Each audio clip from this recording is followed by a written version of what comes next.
Hello, my special guest today is the Ambassador of the United States of America to Malaysia, Paul W. Jones.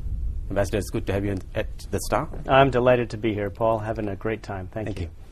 You've been on the move. Last week you were in Sarawak, Yeah. visiting a wildlife rehabilitation center. Yesterday you were in Terengganu visiting schools, and you've also been up to Batu Caves. You're having a good time. We're having a wonderful time, and there's a lot to see in this country, but there's a lot of partnership that we have going in a number of different areas, and you mentioned a couple. Education in Terengganu particularly. In Sarawak, we work on cultural preservation, conservation, and a number of different issues, and I'll be up in Penang next week. I've interviewed several of your predecessors. They were seated right there where you're sitting. I know the job of diplomacy is never completed, but what do you hope to accomplish in the near term here? Yeah. Well, here are my priorities as I've been instructed by President Obama and Secretary Clinton. One is in the area of education, and I think we've got a lot of a good foundation, and I think we can do a lot more together. That also builds mutual understanding, people-to-people ties.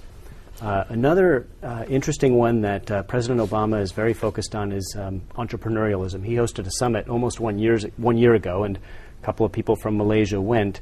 We have a number of programs to support entrepreneurialism, outreach to youth. So we've got English language, we've got educational ties, entrepreneurialism, trade and investment, big areas where I think we can make some progress on negotiations that we have going on this year on the Trans-Pacific Trade Partnership.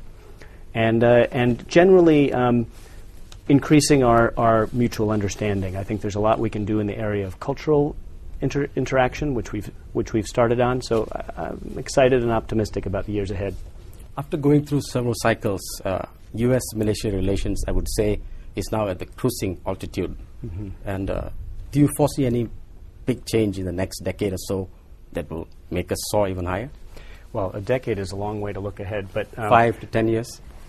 I think 2010 will be seen sort of as we look back as a turning point. A lot happened in 2010, but I think there's more places we can go. Obviously, we had some very important senior visits with Prime Minister Najib traveling to Washington, Secretary Clinton coming for the first time, Secretary of State in 15 years on a bilateral visit, Secretary of Gates as well coming. Neither of them had ever set foot in Malaysia before, and so that's a real breakthrough.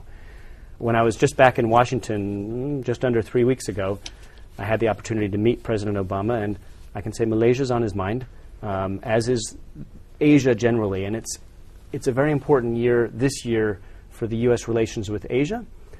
It's a very important year for engagement in Southeast Asia, and I think Malaysia is a real focus of that.